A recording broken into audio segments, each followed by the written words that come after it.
Hi hello నమస్తే నా పేరు రాధాకృష్ణ. ముందుగా మీ అందరికీ దీపావళి శుభాకాంక్షలు. ఈ దీపావళి మీ సురక్షిత దీపావళి కావాలని నేను కోరుకుంటున్నాను. ఇంకా బిగ్ బాస్ సీజన్ 9 మనకి ఎపిసోడ్ నిన్న దివాళీ స్పెషల్ ఎపిసోడ్ జరిగింది. సూపర్గా ఉంది నిన్న ఎపిసోడ్. చాలా బాగా రన్ చేశారు. అందులోని నాగార్జున గారికి మన తరపున కూడా దీపావళి శుభాకాంక్షలతో పాటు ఒక కృతజ్ఞత చెప్పాలి. ఎందుకంటే హౌస్ మేట్స్ అందరికీ కూడా గిఫ్ట్స్ పంపించారు ఆయన. కనుక అది అప్రిషియేట్ చేయాల్సిన విషయమే. ఎందుకంటే కంటెస్టెంట్స్ అందరూ వాళ్ళకి ఫ్యామిలీ మెంబర్స్ లాగా అయిపోతున్నారు. రోజు రోజుకి రిలేషన్స్ పెరిగిపోతున్నట్టుగా అయిపోయింది. ఓకే. నెక్స్ట్ నేనటి ఎపిసోడ్లోని గేమ్స్, మ్యాక్సిమం గేమ్స్, సేవింగ్ ఇవే మనకి ప్రతి వారం ఉన్నదే కదా. కానీ ఈ గేమ్స్ కూడా కొత్తగా ఆడిపించారు. ఆ గేమ్స్ కూడా చాలా బాగున్నాయి. ఏది సినిమా పేర్లు చెప్పడం, బోర్డ్స్ చెప్తే సినిమా పేరు చెప్పుకొని దానికి డ్యాన్స్లు ఇవన్నీ చాలా బాగా వెళ్ళింది. అయితే నిన్నటి బాగా మెచ్చుకోవాల్సింది ఏంటంటే సోనాక్షి సిన్హా గారు జటాధర దీనికోసం వచ్చారు వాళ్ళు ప్రమోషన్స్ కోసం. ఆ ప్రమోషన్స్లోని భాగంగా బిగ్ బాస్ హౌస్లోని కంటెస్టెంట్స్ అందరితోని వీళ్ళు ఎంత బాగా మిళితం అయిపోయారు. ఎంత వాచ్ చేస్తున్నారు వీళ్ళంతా. బిగ్ బాస్ షోని అందరూ వాచ్ చేస్తున్నారు. అందు గురించి అంత చక్కగా వాళ్ళు అందులో పార్టిసిపేట్ చేయగలిగారు. లేకపోతే అది అవ్వదు. సుధీర్ బాబు గారు కానీ, సోనాక్షి సిన్హా గారు కానీ, శిల్పా శిరోద్కర్ గారు చాలా చక్కగా చేశారు. అది ఒకటి అప్రిషియేట్ చేయాల్సింది బాగుంది. నెక్స్ట్ సాకేత్. సాకేత్ పాటలు పాడాడు. తనుజ మీద కానీ, లేకపోతే ఇమాన్యుయల్ మీద కానీ ఒకటి మంచి మంచి హింట్స్ ఇచ్చారు. సాకేత్ పాటల్లోనే వాళ్ళకి మీ ఎపిసోడ్ ఎలా ఉంటుంది, మీ తాలూకు అవన్నీ బయట ఏం జరుగుతున్నది అనేది హింట్స్ సాకేత్ ద్వారా వెళ్ళిపోయాయి. చాలా చక్కగా అందరికీ వెళ్ళిపోయాయి. అలాగే ఆది ఆది వచ్చిన తర్వాత ఎపిసోడ్ అంతా కూడా నాగార్జున గారు ఆదికి అప్పచెప్పేసి ఆయన వెళ్ళిపోయారు. ఇంకా టపాసులు, ఇంకా దీపావళి హడావిడి హంగామా అంతా కూడా ఆది అందులో చూపించి చక్కగా అందరికీ ఎవరికి ఏ పాయింట్లు ఎలా ఇవ్వాలో అన్ని హింట్స్ అయితే వచ్చాయి. మ్యాక్సిమం ఇప్పుడు ఇమానియల్ కూడా ఒక డిసైడ్ అనేది వచ్చింది బాగా.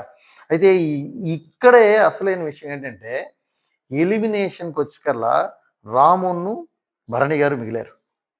ఈ రాము భరణిలో ఫైనల్గా వచ్చేట ఇద్దరు ఎలిమినేషన్ ఉంది కదా.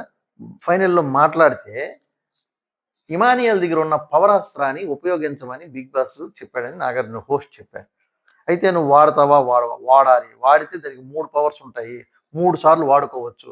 అందులో ఫస్ట్ సేవింగ్ అనే పవర్ ఇప్పుడు నువ్వు వాడుకోకపోయినా అయిపోతుంది. ఈ ఛాన్స్లో వాడతావా వాడవని అడిగారు.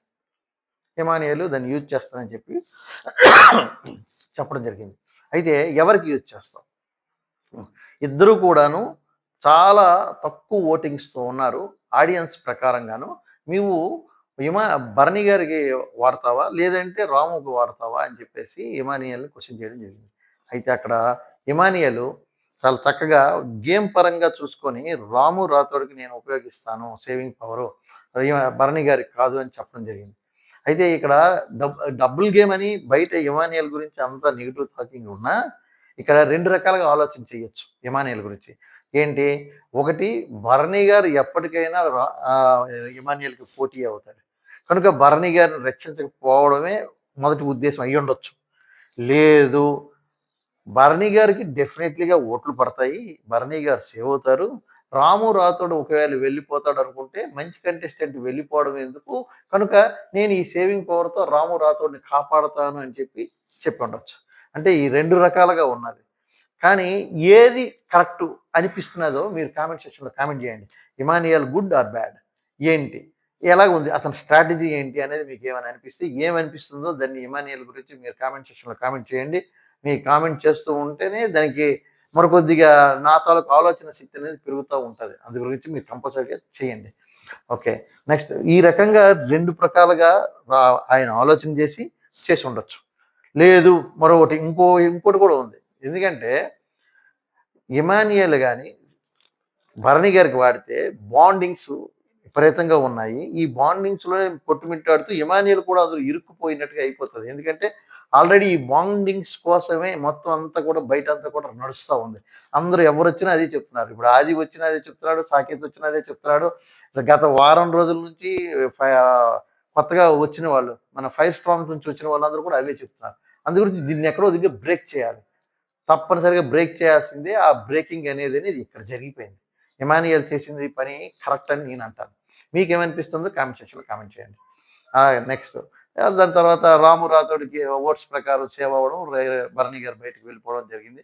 అయితే భరణి గారు స్టేజ్ మీదకొచ్చాక తన తాలూకా ఇదంతా చూస్తారు కదా! జర్నీ వీడియో చూస్తారు కదా! ఆ జర్నీ వీడియో చూసిన తర్వాత ఇమానియల్‌తో ఒక మాట అంటారు. ఇమానియల్ ఫస్ట్ నేను హౌస్‌లోకి రాగానే నేను కలిసాను. నీతోనే మాట్లాడాను. నిన్నే పలకరించాను. ఇమానియల్ అని గట్టిగా అరిచాను. అందు గురించి అప్పుడే మనం అనుకున్నాము. అయితే నువ్వు విన్నర్ లేకపోతే నేను విన్నర్ అని. అయితే నాకు ఎలాగో ఛాన్స్ లేదు. ఇక నువ్వే నన్ను చూసుకో అన్నట్టుగా మాట్లాడారు. అది ఒకటి చెప్పడం. మిగతా వాళ్ళకి కూడా అంటే తనుజకి గాని, దివ్యకి గాని బాగా విపరీతంగా ఏడుస్తున్నారు. ఆళ్ళని కొద్దిగా కూల్ చేసి బర్నీ గారైతే వెళ్ళిపోవడం జరిగింది. అక్కడితో ఎపిసోడ్ ఎండ్ అయింది. కానీ ఇక్కడ ఒకటి నైట్ ఎపిసోడ్స్ కొన్ని బాగా జరిగాయంట. తనూజ గారికి వీరికి లైవ్ అప్డేట్స్ చూస్తుంటే గొడవలవుతున్నాయి. ప్లస్ ఈరోజు ప్రోమో చూసుంటారు మీరు. ఎలాగొచ్చింది? బ్రహ్మాండమైన ప్రోమో. ఎంతంటే ఎమాన్యుయల్‌కి, అయేషాకి ఒక బెలూన్స్ ఇచ్చి ఆ బెలూన్స్ టాస్క్ చేస్తారు. దానికి కూడా బాగా జరిగింది. ఈరోజు ఎపిసోడ్ మీరు వాచ్ చేయండి. చాలా వైల్డ్ ఫైర్ ఉంది. ఈరోజు ఎపిసోడ్‌లో వైల్డ్ ఫైర్ ఉంది. కనుక ఈరోజు ఎపిసోడ్స్ వాచ్ చేయండి. అలాగే నా వీడియోస్‌ను వాచ్ చేయండి. నాకు ఒక కామెంట్ చేయండి, లైక్ చేయండి, షేర్ చేయండి. కొత్తగా చూస్తున్న వాళ్ళు ఎవరైనా ఉంటే సబ్స్క్రైబ్ చేసుకోండి ప్లీజ్. నా పేరు రాధాకృష్ణ, ఎన్ఆర్‌కే టాక్స్ మన channel. Thank you very much.